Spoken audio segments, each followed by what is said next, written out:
નમસ્કાર, હું મેહુલ વ્યાસ અને તમે જોઈ રહ્યા છો ધ ગુજરાત રિપોર્ટ. હમણાં એક બે દિવસ પહેલાં બાબા રામદેવે એક વિડીયો શેર કર્યો છે. વિડીયોની શરૂઆતમાં બાબા રામદેવ ઘોડાની સાથે રેસ લગાવતા જોવા મળે છે.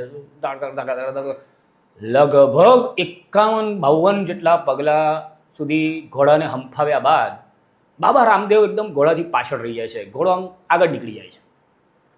એટલે બાબા ખરેખર ઘોડાથી હારીને કે થાકીને ઊભા નથી રહી જતા. બાબા ખરેખર એટલા માટે ઊભા રહી જાય છે કે ત્યાં નજીકમાં એક ટેબલ પર દવાઓ પડી છે, પતંજલિની દવાઓ. એટલે બાબાએ ઘોડાને જીતવા દીધો કે જા.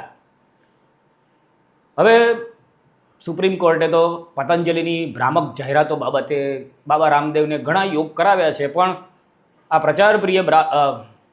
પ્રચારપ્રિય બાબા આમ અટકેવા લાગતા નથી. એમણે આ જે વિડીયો શેર કર્યો છે એમાં પતંજલિનું નામ નથી લીધું, પણ તેઓ દવાને આમ બધી દવાની શીશીઓ લઈને કંઈક કહે છે. એ કહે છે કે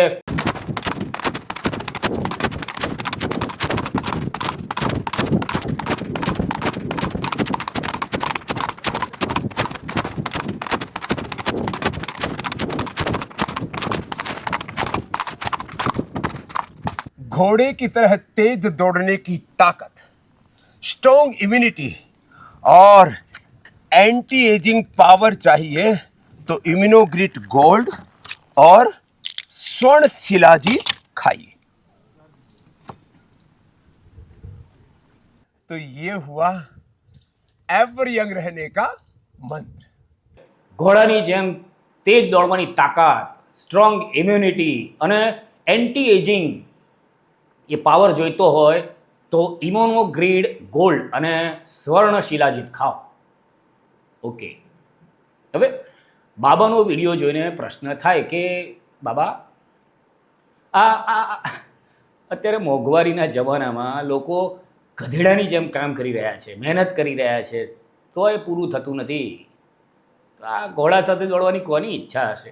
અને બીજી વાત એવી છે કે જો બાબા એક વાત કહું કે ગરીબો છે ને, જે ગરીબ વર્ગ, એને ઘોડા સાથે દોડવું પોસાય તેમ નથી.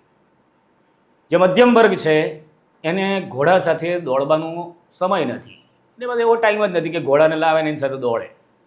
અને જે અમીર વર્ગ છે એ તો એટલા પૈસા છે એમની પાસે કે એ એમના ઈશારે ગમે તે ઘોડાને દોડાવે.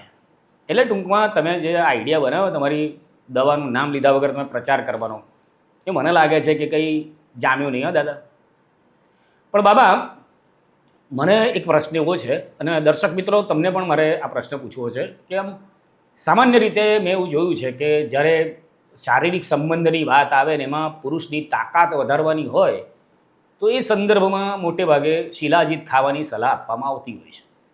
હે ને? જ્યારે હિલ સ્ટેશનો પર કાળી લઈને બધા હોય છે એ લોકો શિલાજીત વેચનારા પણ આવી જ બધી વાતો કરતા હોય છે. તો પછી અત્યારે મને પ્રશ્ન એ થાય છે કે બાબા રામદેવને શિલાજીત ખાવાની જરૂર શું કામ પડી? એટલે તમે પેલું આમ ખોટું ના વિચારો, આ ખાલી એની સાથે જોડેલી વાત નથી કે શારીરિક સંબંધ માટેની. શારીરિક શક્તિ વધારવા માટે પણ શિલાજીત ખવાય. અને મારું એ જ પ્રશ્ન એ રીતનો જ છે કે બાબાએ શારીરિક શક્તિ વધારવા શિલાજીત શું કામ ખાય? કારણ એટલે બાબા બહુ વાર કહી ચૂક્યા છે કે યોગ કરવાથી તંદુરસ્ત રહેવાય. બાબા યોગનો પ્રચાર કરીને જ અત્યાર સુધી આટલા ફેમસ રહ્યા છે. અને બાબા જો યોગ કરીને તંદુરસ્ત રહેતા હોય તો પછી વધારે એટલે શું આમ ઠીક છે. તો એટલે કાં તો બાબાને યોગાસન પર ભરોસો નથી, કાં તો હશે જે હશે.